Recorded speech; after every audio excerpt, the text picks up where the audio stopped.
Pour prendre son cash dans l'OFM, il faut quoi? Il faut 2 choses. Il faut d'un côté des subs et d'un autre côté leur vendre du contenu. Je vous ai déjà montré comment avoir des subs et je vous ferai évidemment d'autres vidéos sur le sujet.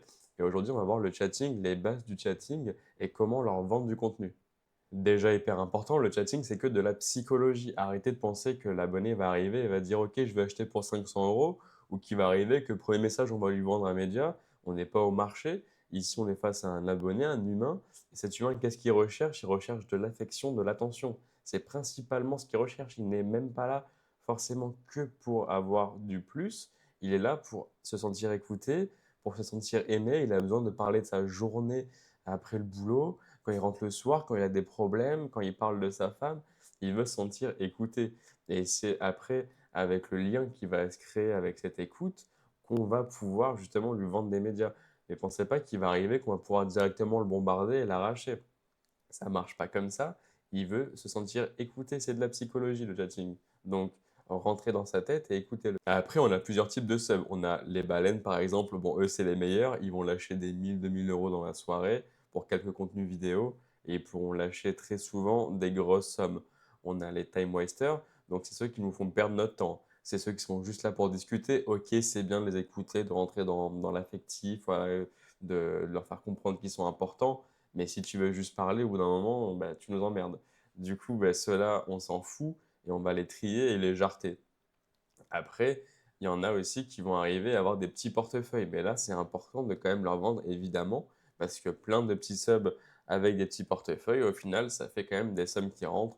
Donc, évidemment, il faut s'adapter à tout le monde et vendre à tout le monde. Il y en a aussi qui vont dépenser, par exemple, 300-400 dans le mois. C'est très bien s'ils dépensent 300-400 chaque mois et qu'il y en a 40 autres qui font ça. Ça fait tout de suite des belles sommes qui rentrent par mois. Là, va s'offrir à toi plusieurs formes de chatting. On a le chatting agressif, donc là, c'est quand on a beaucoup de subs qui rentrent, au moins une centaine par jour, on va pouvoir, au bout de 5-10 messages, commencer à leur proposer du contenu. S'ils n'achètent pas, c'est poubelle, ou sinon c'est pour une prochaine fois, on va réessayer, et s'ils achètent, c'est tant mieux. Donc là, c'est vraiment de l'agressivité, c'est plutôt, voilà, on fait vite fait connaissance et directement on y va.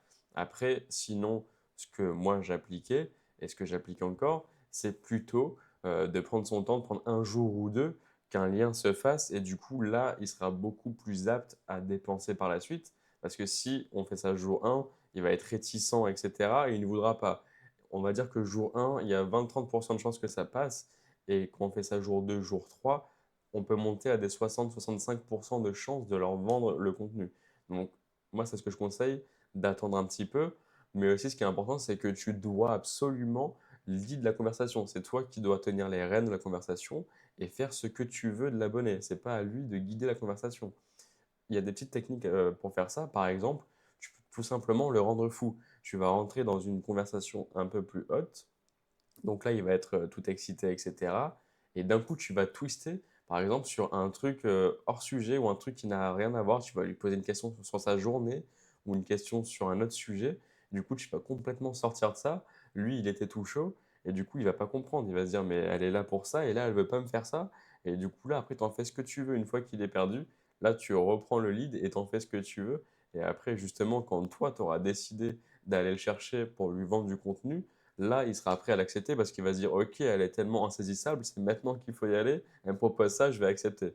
Donc, des fois, c'est bien de les rendre fous, en fait, et de les faire twister pour prendre le lead de la conversation. Premier conseil, au début, fais toi-même le chatting. C'est hyper, hyper, hyper important pour pouvoir après le déléguer et former des chatteurs. Tu pourras bien sûr prendre par la suite des managers chatteurs, il y en a des très bons, mais pour le début, commence par faire toi, c'est hyper important. Et après, tu pourras engager des chatteurs.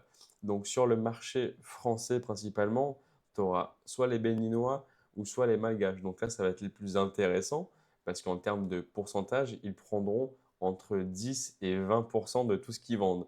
Au début, forcément, quand tu n'auras pas beaucoup de subs, ils seront entre 15 et 20% parce que là, il faut les attirer, sinon ils n'ont aucun intérêt de bosser pour toi si ça ne leur apporte rien. Mais après, sinon, tu pourras les baisser à des 11-12%. Il faut savoir que par exemple à Madagascar, le SMIC est de 50 euros par mois. Donc tu imagines bien que forcément, même s'ils se font 200 balles avec toi au début, c'est hyper intéressant pour eux, ben, par mois tout simplement. Après, pour le marché US, on a les Philippins. Donc eux, justement, ils sont en fait en raccord avec les fuseaux horaires et ils parlent très bien anglais. Donc là, ça peut être très intéressant. Après, entre béninois et malgache, je te conseille plutôt malgache. Ils parlent mieux, de façon, on va dire, naturelle. Ils arrivent à avoir une meilleure élocution, donc c'est mieux, de ce côté-là. Après, rien ne t'empêche de trouver des potes à toi, des Français, d'avoir des potes, je ne sais pas, par exemple, Afrique du Nord, comme le Maroc, par exemple. Je sais que ça se fait aussi. Donc après ça, moi, je te donne les 2 plus connus, béninois, malgache. Mais après, rien ne t'empêche, toi, de prendre des gens où tu veux, bien sûr. Maintenant, j'espère que tu as bien compris les bases du chatting. Je ferai sûrement quelques autres vidéos sur les détails, les scripts, etc. pour rentrer un petit peu plus dans le sujet. En tout cas, là, c'était pour te faire prendre connaissance de la globalité et pour que tu puisses commencer à démarrer là-dedans. Donc, pour l'instant, fais ton cash et on se revoit pour la prochaine.